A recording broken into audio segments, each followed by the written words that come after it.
Which online professional learning communities are you a part of? Well, Twitter's probably the biggest one that I'm a part of, and I use that every day, sometimes for professional reasons, sometimes not for professional reasons, sometimes, a mixture of both. One thing with that though is that because when I started using it, it was primarily professional, and it still is largely professional. Even when it's more social than professional, it's still networking with other teachers and people in education. So even though sometimes it's not the most professional conversation, it's still within that professional community, and so it sort of does help to build up a relationship with a lot of people, which is really cool. So I use Twitter, as I said, daily. Facebook, I am on, but that's more social, not so much professional. I do have a Facebook page for my class, really? for our blog, which hasn't had a big uptake because it's mainly aimed at the parent body in the school, because it's year 3 there. I think there's only 2 kids in the class that are actually on Facebook. They shouldn't be.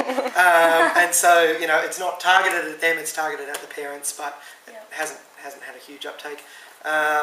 Blogs, I have a class blog that I use every day. I have a personal blog, a personal/professional blog that I use fairly infrequently. I generally, these days, only post to it when I've got to make a presentation somewhere, which is, every now and then. TeacherTube I don't tend to use. I do use YouTube. We've got a class YouTube account and channel that we post lots of videos of the kids learning in. And I do also like to use TeacherTube, YouTube, for looking at what other people are doing with their classes. There's a lot of, like me, other teachers out there with class accounts or accounts that they use with their class that are sharing lesson ideas. Blogs are a great source of learning for me, and just idea sourcing. There's so many great class and professional blogs out there to read that are just full of great ideas. And people say to me all the time, because my class blog's obviously had a lot of success, and people say to me, well, how do you do it? And I say 98% of what's on there is ripped off from someone else's class blog. Like, there's very little original ideas from me. That's like any teacher. But that's it. Exactly. Can't reinvent the wheel. Makes it nice and easy. So So is there any reasons why you use YouTube instead of TeacherTube? Well, I actually use 3 different video sharing websites. One's YouTube, one is Vimeo, and the other is JCut. Vimeo and YouTube essentially do the same thing, but I use them slightly differently.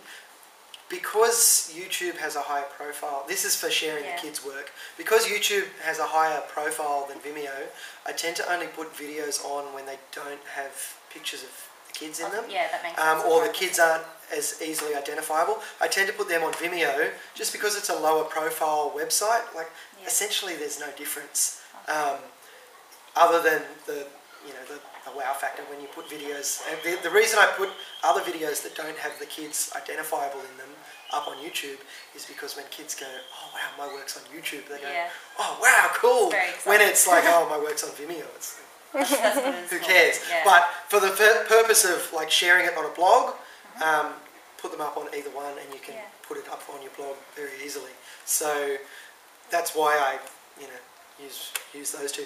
JCut's slightly different because you can do some sort of easy basic film editing with that site, so, and then you use that to share the video. So that's why I use that one, although I tend to mainly use YouTube and Vimeo. And which blogging sites do you use? Because we use EduBlogs, which I think is the same as I use EduBlogs, Is that the only one? Well, yes. Well, yes and no. I use EduBlogs for all the kids' blogs and my own blogs, my class blog. My own personal blog is on WordPress, which is pretty much the same. It's a different company, but it's the same platform as EduBlogs.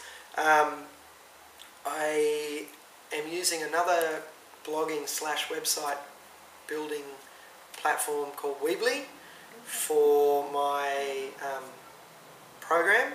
So I do all my program online. Yep. And I use that because for what I want for those purposes, it's easy to use that.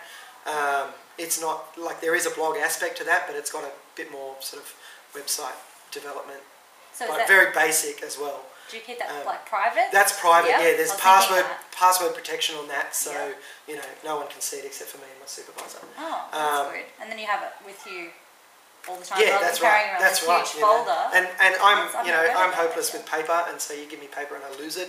You give me an online document and it's fine. So that's one of the advantages of that for me. The other one that I'm actually going to use with kids for the first time tomorrow on our excursion is a site called Posterous, which is another blogging platform. It's probably more basic than EduBlogs. The advantage of that is that anyone can post to it just by sending an email. And so we're going on an excursion tomorrow, and I'm planning on getting the kids on. I've got a bunch of iPod Touches. And so I'm going to get set the kids tasks to do on the excursion on the iPod Touch, which include simple tasks: take a photo of something, put a comment, and then email it to this blog, and so then they'll all go up onto this blog, which is the plan. It's the first time I've done that, so I'll let you know after tomorrow how that goes. But it should be fun. Sounds very adventurous. Should be fun. Well, what's our next question? So, how did you get involved in these sort of mediums? Because as beginning teachers, we don't know where to start. They say use Twitter, and then we go, but who do we follow on Twitter? How do we get into that sort of? How do we know what to do? I first got on Twitter in February 2009. And I got on at the recommendation of two colleagues. I was working at Macquarie ICT Innovation Centre, so just across the corridor from you guys. No, you're not at Macquarie, sorry. You're at UTS now. My prac student is from Macquarie at the moment, so over at Macquarie I was working there. Hey Fred, and sorry. That's all right.